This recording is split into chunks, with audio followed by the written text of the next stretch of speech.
And welcome back to The Eagle's Nest, the audio retelling of Charlie Supersinski's book, which is titled Soaring with the Eagles, the Copper Peak Story, the story of ski jumping in the western upper peninsula of Michigan with references to other winter activities. And we are in episode 25 now, can you believe it? We're in 1978, where finally a local skier earns Copper Peak wings. The 77-78 season is all about the meteoric rise of Johnny Coos to the top of the ski jumping sport. He had skied since he was a youngster and achieved moderate success, but nothing like the success he would enjoy in his quest to conquer the peak. The answer to the question remains elusive, how a 29-year-old weekend skier with limited training opportunities would all of a sudden catapult to the top of his sport. In the veterans class, John took top honors in 7 events to qualify for ski flying at Copper Peak. His victories were won at Ironwood, Iron Mountain, Bulldozer, Madison, Leavenworth, Eau Claire, Westby, and Pine Mountain in Iron Mountain. Along this journey, he established a new national veterans class standard with a leap of 281 feet at Leavenworth, and later broke his own record at Pine Mountain with a leap of 292 feet. He placed third at the Nationals at Leavenworth in the veterans class. The Upper Peninsula of Michigan would finally be represented at a ski-flying meet at Copper Peak.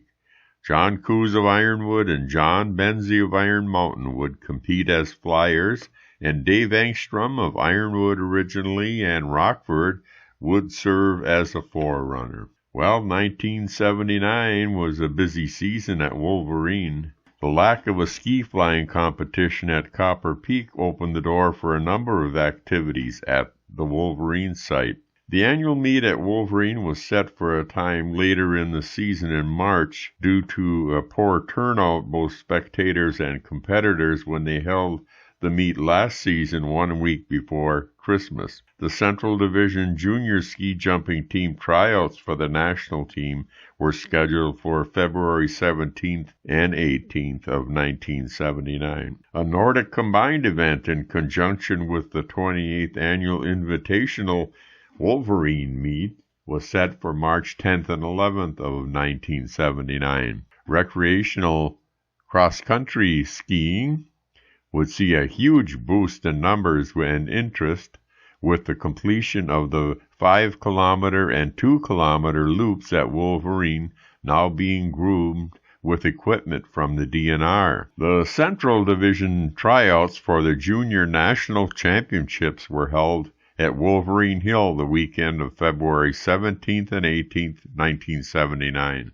Some 70 of the top junior jumpers in the Midwest, aged 19 and under, were expected to compete. The top 5 finishers were as follows: Mike Williams of Ely 2nd, Doug Wall, Eau Claire 3rd, Dave Edlin, St. Paul 4th, Mike Shupian of Minneapolis, and 5th, Jim Binibos of Wisconsin Rapids. Craig Savanen, the only local competitor, finished a strong 8th and qualified for the Junior National Championships in California in March. The 28th annual meet at Wolverine produced several firsts. It was the first time a female skier graced the slide at Wolverine Hill. In Iron Mountain's Teresa Altabelli did it in fine style. The pretty little jumper jumped 142 and 140 feet to take 8th place in the junior division. Another first for the hill was the running of the first Nordic combined event, featuring both cross-country and ski jumping competition on Saturday. Miss Altabelli was the first female to compete at the Iron Bowl in the early 1970s, and similarly was the first to compete at Wolverine Hill since its creation in the mid-1930s. As of 1979, she was the only female to ride Giant Pine Mountain. Because of the way the Wolverine Hill rode, in which the flight path closely followed the landing hill, it was her favorite hill. Teresa was a true pioneer in the sport of ski jumping in the modern era and was elected to the U.S. Ski Hall of Fame in 2009. She is only one of 4 women to receive this honor. In the veterans class, aged 27 to 39, Ironwood native Dave Engstrom, also known as the Green Hornet, placed first, followed by John Coos and Slavomir Kardus. In Class B, Jeff Broman of Duluth won top honors. Because the Gogebic Range is blessed with early and abundant snowfall, a number of events were planned in December at the Wolverine site for the 79-80 ski season. The weekend of December 8th and 9th would see 2 events: the USSA Central Division Karhu Titan Challenge Cup cross-country race and the 29th Annual Wolverine Invitational Tournament. On Saturday and Sunday, December 22nd and 23rd, the USSA Central Division would sponsor a combined Nordic and ski jumping competition for juniors. Some 131 racers, both men and women, participated in numerous age classes in the successful running of the Karhu Cup races on Saturday, December 8th. Then 40 jumpers participated in the 29th Annual Wolverine Tournament on Sunday, December 9th, 1979. It should be noted that ski jumpers continue in their sport because of one thing: they love the sport. It is not as dangerous as it is perceived to be. Many locals, Brotland, Seversky, Hein, Coos, Engstrom, skied into their late 30s and 40s. Unlike many dead-end high school sports, ski jumping with proper physical training can be enjoyed well into a person's senior years. Bob Hein was evidence of that enduring quality. The years before 1980 saw the thinning of the ranks of local skiers. Since the closing of the last mine in 1966, there had been an exodus of young skiers from the area to look for work or attend college. The 30th running of the Wolverine Tournament on March 9th of 1980 was held under ideal conditions, with temperatures in the mid-20s with very little wind. One of the largest crowds in recent years attended the Pabst Blue Ribbon-sponsored event. Dave Engstrom would earn top honors in the veterans class, followed by Slavomir Kardus of Thunder Bay, Carl Trinrud of Eau Claire, and Ironwood's John Coos. Engstrom had also won in the veterans division at Suicide Hill in Ishpeming 1 week earlier. Part of the weekend activities included a Nordic combined competition, jumping and cross-country. The winners were, respectively, Kip Sundegaard of Class A, Keith Trinrud Eau Claire in Class B, Carl Trinrud of Eau Claire in Veterans 27 to 32, and Walt Cherry St. Paul Veterans 35 and older. Don Lilliquist Ishpeming and formerly of Ironwood would place third in the 35 and older division. 1981 saw the Wolverine Nordic Ski Club formed. The operation of the Wolverine site was plagued with uncertainty after removal of the original Wolverine Committee in 1978. The primary responsibility resting with the Gogebic Range Ski Club Board. At a meeting by the board on January 12, 1981, action was taken to separate the activities at Wolverine from Copper Peak. The board took action to divide the Wolverine complex from the ski flying hill. A group of individuals headed by Greg Swerval and Andy Tingstead approached the Gogebic Range Ski Club on the matter, saying they would do the same type of job at Wolverine as is being done at Copper Peak. The mission statement of the Wolverine Nordic Ski Club and their objectives were identified. The club's charter states its purpose is to perpetuate cross-country skiing and ski jumping on the Gogebic Range. The non-profit club plans to promote ski jumping and cross-country as family sports through education. Tingstead and Pat Coleman said that among the Wolverine Ski Club's projects are junior jumping clinics, new cross-country grooming equipment, expansion of the trail system to 20 kilometers of groomed trails next season, organizing a cross-country ski patrol, and other activities. And those quotes were taken from the Daily Globe in '81. Serving with John Coos and Greg Srival on the board of directors are Guy Orlich, Gordon Pecuri, Ken Wagmeyer, Timothy Mahoney, and Anders Tingstead. Tingstead is the club president, Dr. Robert Gardner is treasurer, and Nancy Cagnus is the organization's secretary. The Copper Peak ski flying meet was set for February 13th through the 15th, 1981. Both John Coos and Dave Engstrom had high hopes to qualify for the international event.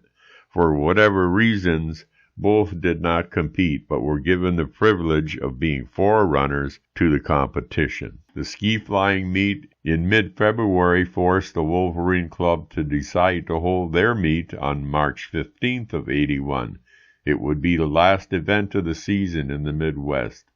The hill record of 216 feet was jointly held by Torgel Tokel, 1942, and Greg Winsberger, 1977. Many familiar faces participated in the 31st annual tournament at Wolverine Hill on March 15th of '81. Kip Sundegaard, St. Paul, won top honors in Class A, followed by Mike Gabori of Duluth and Scott Emmons of Chicago. The winners in Class B were Steve Urkela of Ishpeming, John Gonder and Jeff Homela, both from Chicago. Craig Savinen from Ironwood placed fifth. In the junior class, the top three finishers were Jeff Schumacher, Chicago, Keith Colhart of Madison, and Kevin Massicott, Iron Mountain. Dave Engstrom, the Green Hornet, won top honors in the veterans class and was the second highest point getter at the meet. He was followed by Chuck Bertelson, St. Paul, John Coos, and Tim Sundegren of Ishpeming. Coos and Savinen were once again the only two competitors from Ironwood. The Wolverine Ski Club started the '81-'82 season early with a Nordic ski event set for December 12th through the 13th of 1981. Besides the regular invitational jumping tournament on Sunday, the club also sponsored the Karhu Challenge Cup cross-country race on Saturday. Kip Sundegaard won Class A honors in the jumping. In the long-standing jump, following the regular competition, Sundegaard thrilled the crowd with a leap of 226 feet. Mike Williams of Ely won Class B. Mike Konopaki of Iron Mountain was first in the junior class. Thunder Bay's Slavomir Kardis was first. Dave Engstrom placed third, and John Coos was fourth in the veterans class. At the Kiwanis Invitational Iron Mountain 90-meter hill, Dave Engstrom won top honors in the veterans class. 1982 saw recruiting efforts increase. The Wolverine Nordic Ski Club began efforts to bring more skiers into the cross-country and jumping programs. There would be some newcomers competing in the 32nd annual Wolverine Invitational meet set for March 7th of '82. Jumping for the host club will be John Coos, Joe Gindrich, and Guy Orlich. Competition would also be held for beginning jumpers on the newly constructed 10-meter hill at noon on Sunday. Jumping for that competition will be for jumpers ranging in age from just 6 years old to 13.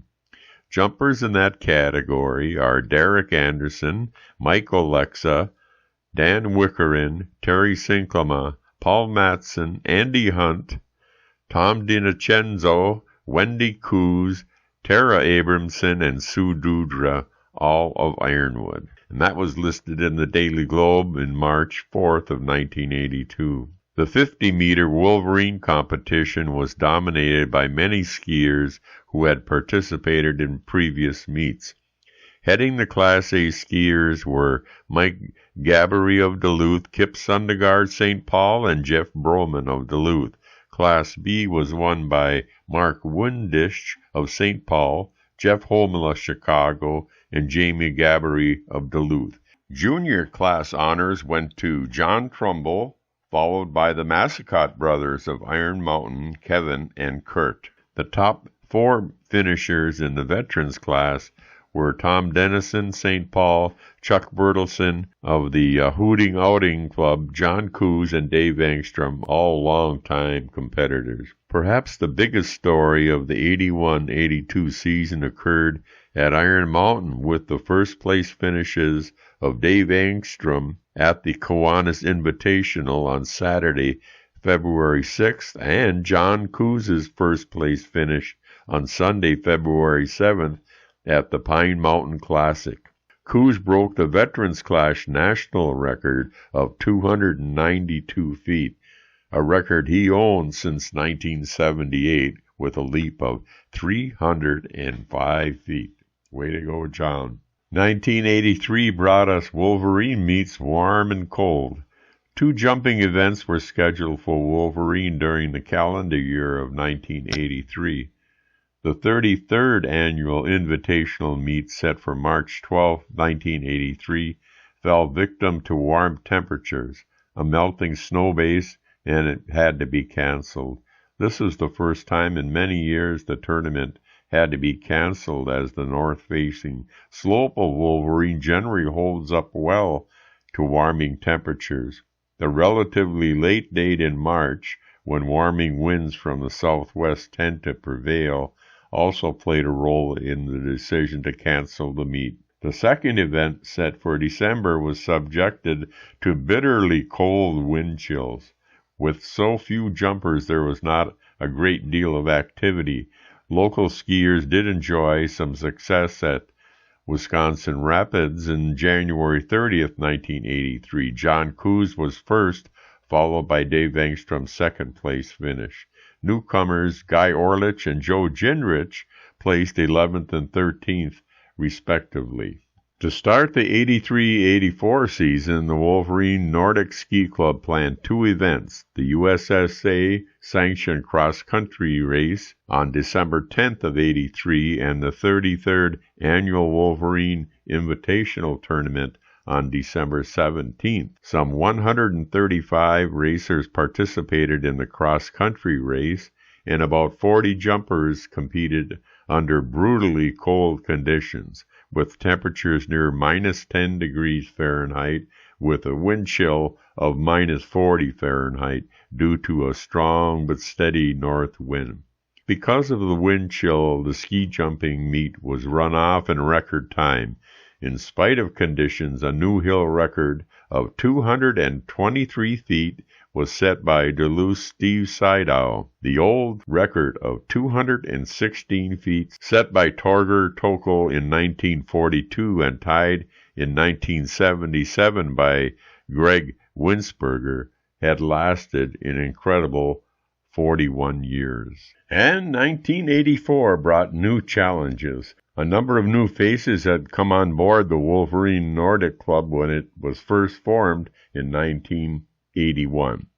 The club had been successful in sponsoring a number of cross-country races and ski jumping competitions, but the ski jumping program was languishing as the thrust for the junior program was largely restricted to a few youngsters who would practice on the 5 and 10 meter hills. None were competing at outside venues.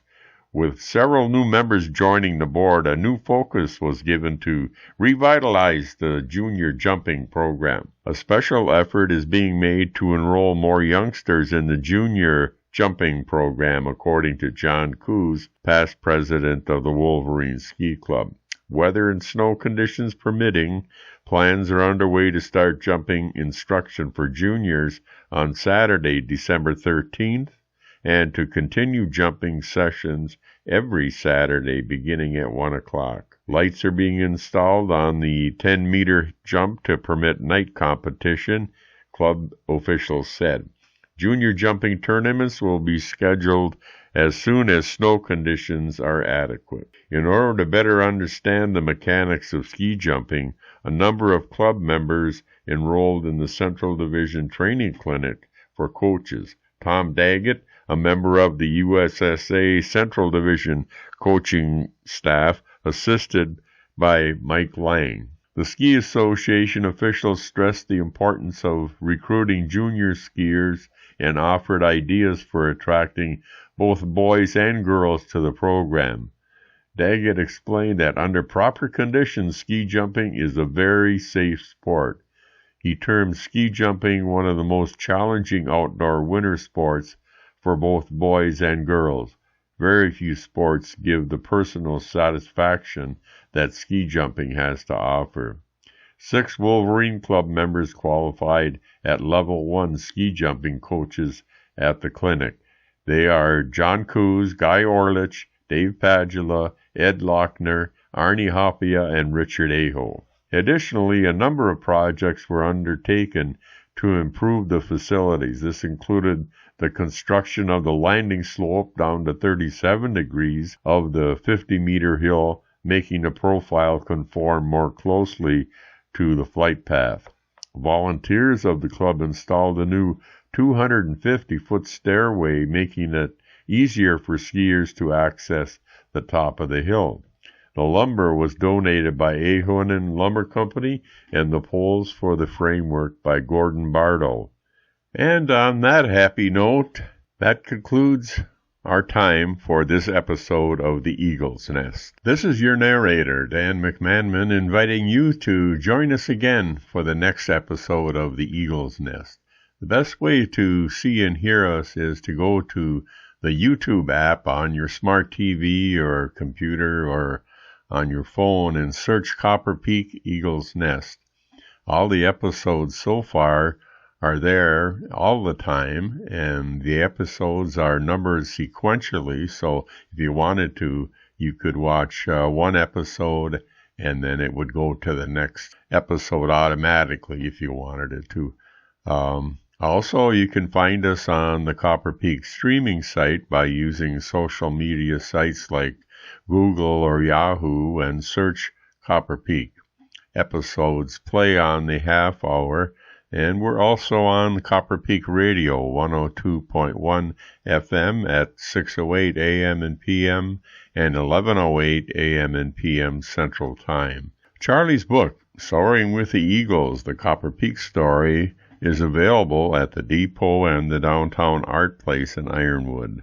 Once again, thanks for joining us here on the Eagle's Nest, and see you next time, and think Copper Peak.